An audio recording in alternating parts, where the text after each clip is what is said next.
What happens when an entire nation refuses to surrender, even when the most powerful empire in the world demands submission? Between the late 1200s and early 1300s, Scotland faced the greatest existential threat in its history. Not from nature, not from internal collapse, but from a calculated invasion orchestrated by one of medieval Europe's most formidable military powers. The stakes weren't merely political or territorial, they were profoundly existential. The complete erasure of a nation, its culture, and its people's right to self-determination. Yet from the rugged terrain of the north rose warriors who refused to accept this fate. Their names would echo across centuries, their battles would reshape history, and their cause would inspire generations long after they were gone. This is the untold story of how common people and noble alike stood against empires and won. Let's rewind to 1286. Scotland had maintained relative stability under King Alexander III. The nation, while smaller than its southern neighbor, had established itself as an independent kingdom with distinct laws, culture, and identity. Then everything changed in a single moment. King Alexander III died unexpectedly, leaving no adult heir to the throne. This wasn't merely a succession crisis, it was an opening, a vulnerability that ambitious powers immediately recognized and moved to exploit. Across the border in England, King Edward I had been watching Scotland carefully. Edward was different from previous English monarchs. He was ambitious, strategic, and ruthless in pursuing his vision of English dominance across the entire British Isles. He didn't merely want territory, he wanted consolidation. He wanted to establish English hegemony over all of Britain, Scotland, Wales, and eventually Ireland. The death of Alexander III presented exactly the opportunity Edward had been waiting for. Rather than respecting Scottish sovereignty and allowing them to choose their own succession, Edward maneuvered politically and militarily. He made promises he had no intention of keeping. He deployed armies to occupy key territories, and within a remarkably short time, Scotland found itself under English military occupation, not through formal declaration of war, but through strategic positioning and calculated pressure. Soldiers marching, fortifications. By 1296, Edward had effectively annexed Scotland. He appointed English governors. He demanded Scottish nobility swear fealty to the English crown. He stripped away the symbols of Scottish independence and replaced them with English authority. For many Scots, this moment represented surrender, defeat, the end of Scottish nationalhood. But for others, it represented an intolerable injustice that demanded resistance. In 1297, a man emerged from obscurity who would change the trajectory of Scottish history. His name was Wallace, and his story challenges everything we think we know about leadership and revolution. Wallace was not nobility. He was not born to privilege or power. He came from a relatively modest background in southwestern Scotland. He possessed no inherited claim to leadership. He had no formal military training at the outset. By every conventional measure of his time, he was exactly the type of person who should have remained invisible in the face of an empire's military might. Yet Wallace possessed something more valuable than noble birth or inherited position. He possessed an unwavering commitment to his people's freedom and the clarity to see an opportunity others had missed. By the spring of 1297, English occupation had become deeply oppressive. English soldiers moved through Scottish towns with impunity. Scottish landowners faced displacement. Ordinary people endured constant military pressure. The psychological weight of foreign occupation began to crush the spirits of even the most resilient citizens. It was in this context that Wallace saw something crucial. The English, despite their military superiority, still relied on specific supply lines and strategic positions. They weren't invulnerable, they were stretched thin across occupied territory. And if someone could coordinate a resistance with enough tactical precision, the occupation could be challenged. Wallace began organizing. He reached out to other dissidents. He built alliances among people who shared his conviction that surrender wasn't inevitable. By September 1297, Wallace had assembled a force, not a massive army by medieval standards, but enough warriors united by a singular purpose, to prove that Scottish resistance was possible. On September 11, 1297, something extraordinary happened that would become legendary across Scotland and beyond. Wallace's forces encountered a substantially larger English army near Stirling Bridge, a narrow crossing over the River Forth. From a purely military perspective, the English should have dominated this engagement. They possessed superior numbers, they had professional soldiers with superior equipment, they commanded military experience from campaigns across Europe and the British Isles. Yet Wallace demonstrated something that pure military advantage couldn't overcome: strategic genius combined with intimate knowledge of terrain. The battle became a massacre. English soldiers, accustomed to decisive victories over less organized opponents, found themselves trapped and systematically eliminated. The psychological impact was staggering. Not only had the English been defeated, they had been humiliated by forces they considered inferior. For Scots watching from across their nation, this single victory sent a powerful message. English occupation was not inevitable. English military supremacy could be challenged. Scottish freedom was not a distant fantasy, but an achievable goal. Stirling Bridge became the moment when Scottish resistance transformed from desperate rebellion to a genuine national uprising. Yet triumph, as history repeatedly teaches, carries its own costs. William Wallace's victory at Stirling Bridge galvanized Scottish resistance. However, it also marked him as the primary target of English retribution. Edward I was not the type of monarch to accept defeat and move forward diplomatically. He took defiance personally and responded with ruthlessness. Over the following years, the military campaign intensified. Wallace continued organizing resistance, but the English poured greater resources into Scotland. The initial advantage from Stirling Bridge began to erode as English forces adapted their tactics and flooded the region with reinforcements. By 1305, Wallace found himself captured. Rather than offering him prisoner status or ransom terms, Edward I chose a different path. Wallace was executed publicly in London, not quickly, but through prolonged, intentional torture designed to send a message across Scotland. This is the price of resistance. Yet something unexpected happened. Wallace's execution didn't crush the Scottish spirit. Instead, it transformed him into a martyr. His death became evidence of English brutality. His suffering became a rallying point for continued resistance. The empire kills the body, but martyrs inspire the soul. In attempting to eliminate Scottish resistance through Wallace's execution, Edward I inadvertently strengthened the very movement he sought to crush. Wallace's name became synonymous with Scottish freedom. His legacy outlasted his life by centuries. Into this landscape of continued struggle emerged another figure who would define Scottish history: Robert the Bruce, a Scottish noble with a complex history and an ultimately transformative vision. Robert the Bruce was not initially a straightforward hero of the resistance. Like many Scottish nobles navigating the treacherous politics of English occupation, Bruce's early loyalty was divided. He had made accommodations with English authority. He had pursued personal political advantage. He was, in short, a medieval nobleman trying to survive in impossible circumstances. But as the years progressed, Bruce underwent a profound transformation.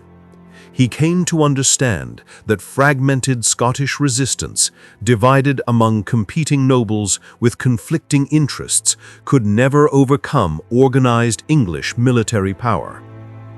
Scotland needed unified purpose. It needed a single compelling vision that could rally nobles and commoners alike. In 1306, Bruce made his decisive commitment. He publicly rejected English authority and positioned himself as the rightful king of Scotland. This wasn't merely a personal power grab. It was a strategic unification of the fractured Scottish cause under a single banner and leadership structure. Yet unification proved far more difficult than declaration. Many Scottish nobles remained skeptical. Some continued accommodations with English authority. The English military responded with renewed intensity. Bruce found himself repeatedly defeated in the years following his declaration, forced into hiding and exile, enduring periods of profound desperation. The turning point came through Bruce's strategic patience and evolving military sophistication. Unlike Wallace's guerrilla approach, Bruce recognized that defeating English occupation required building a genuine military force capable of sustained campaigns. Over approximately 8 years, from 1306 to 1314, Bruce rebuilt Scottish military capability through careful organization, strategic alliances with rural clans, and a deliberate campaign of territorial consolidation. Each small victory built momentum. Each consolidated region provided resources for the next advance. Edward I, growing older and increasingly frustrated by Scottish resistance, eventually died in 1307. His death created a strategic opportunity. Edward II, his son and successor, lacked his father's military reputation and strategic acuity. The English military machine, while still formidable, began showing signs of strain. By 1314, Bruce felt prepared to challenge English dominance directly, rather than through continued guerrilla campaigns. English forces, under the command of Edward II, marched north into Scotland. They intended to relieve English forces besieged at Stirling Castle, the same location where Wallace had achieved his legendary victory 17 years earlier. On June 24, 1314, these two armies collided at a location called Bannockburn, near Stirling. The Battle of Bannockburn was perhaps the decisive moment in Scottish history, the moment when Scottish independence shifted from aspiration to achievable reality. What makes Bannockburn extraordinary is how thoroughly Bruce's forces defeated English military superiority. The English army was substantially larger. English soldiers were more professionally trained. English commanders possessed greater battlefield experience. Yet Bruce's army, numbering perhaps 30,000 compared to English forces around twice that size, controlled the terrain and executed a devastating military strategy. Bruce positioned his forces on boggy ground, where English cavalry, traditionally the foundation of medieval military dominance, became trapped and ineffective. Scottish infantry advanced with discipline and ruthless efficiency. The English army collapsed. English soldiers, knights, and commanders fled in disarray. Edward II himself barely escaped capture, forced to retreat ignominiously to England without achieving any of his military objectives. For Scotland, the implications were staggering. English military occupation could not be sustained if English forces could be decisively defeated in conventional battle. The psychological certainty that English military supremacy was inevitable shattered completely. Bannockburn became the moment when Scottish independence transformed from desperate hope into realistic possibility. Yet the true significance of the Scottish resistance extends beyond medieval military campaigns and territorial control. This wasn't merely about whether Scotland or England controlled specific geographical regions. The struggle for Scottish freedom represented something more fundamental: the right of a people to determine their own destiny, the right to maintain distinct cultural identity in the face of powerful external pressure demanding cultural absorption and assimilation, the right to self-governance rather than subjugation to foreign authority. For centuries, historians have viewed Scottish resistance primarily as military or political. Yet the deeper struggle was existential. Wallace and Bruce and the countless warriors they led were fighting not just for territory, but for the basic recognition that Scottish people possessed the right to exist as a distinct nation. This distinction matters profoundly, because it reveals why the Scottish resistance became legendary. Not nations are forged in the furnace of resistance and sacrifice. Countless peoples throughout history have resisted occupation, but the Scottish resistance endured with particular determination because it was rooted not in territorial ambition, but in fundamental conviction about human dignity and self-determination. The immediate consequence of Bannockburn was English recognition of Scottish independence, at least de facto recognition. England, under new leadership and facing renewed challenges on other fronts, eventually accepted that maintaining military occupation of Scotland wasn't strategically feasible. In 1328, England formally recognized Scottish independence through the Treaty of Edinburgh-Northampton.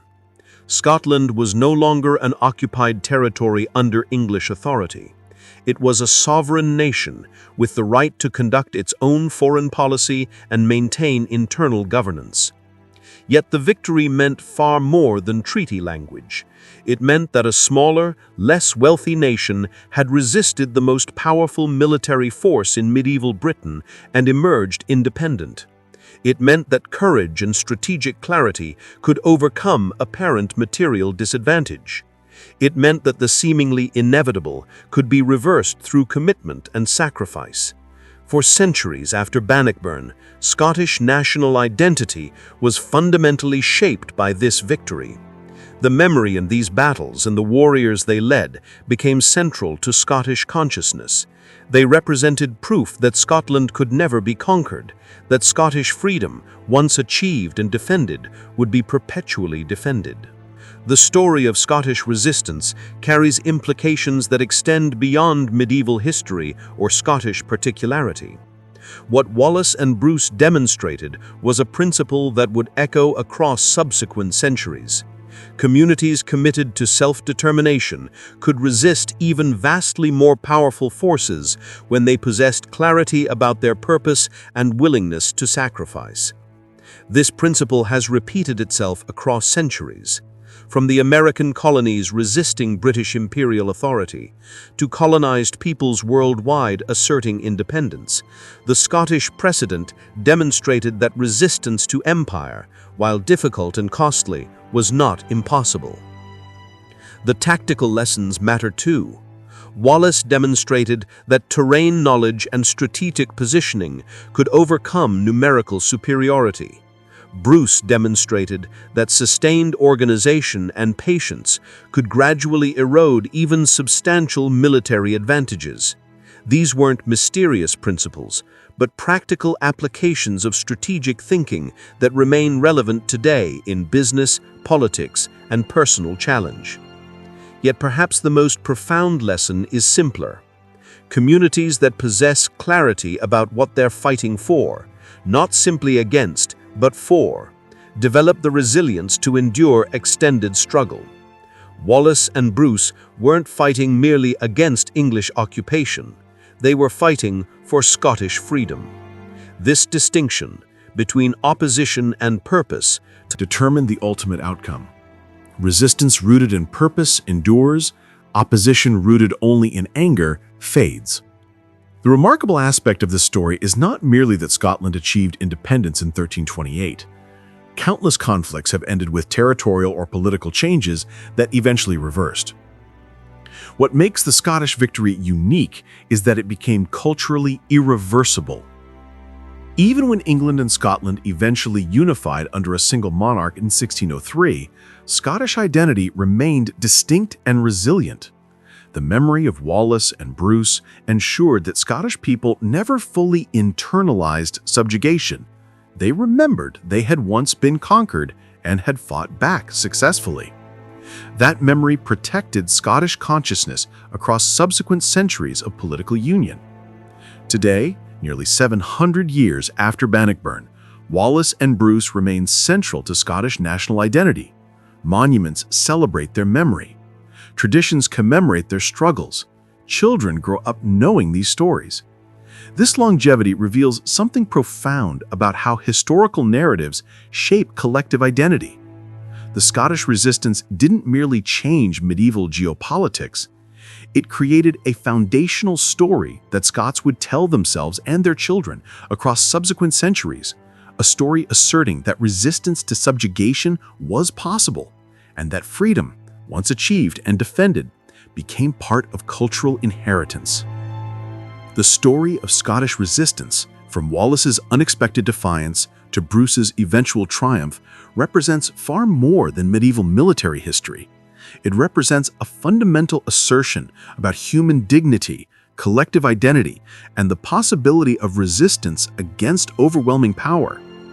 This is why we call it the untold era, not because these events lack historical documentation, but because the deeper significance of these struggles, the existential questions about identity and freedom they embodied, often receives insufficient attention in conventional historical narratives.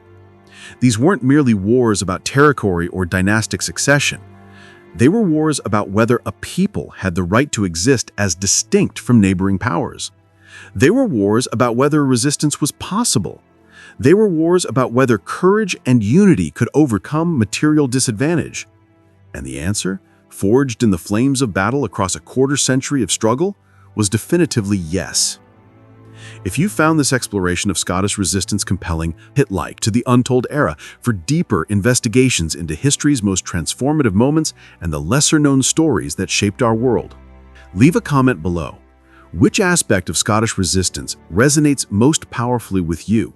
Wallace's unexpected defiance, Bruce's strategic vision, or the lasting legacy these struggles created for generations to come? The story of nations standing against empire, the story of ordinary people achieving extraordinary things, the story of how resistance, rooted in genuine commitment to freedom and identity, can overcome empires themselves. This is the Untold Era, and these are the stories that deserve to be told.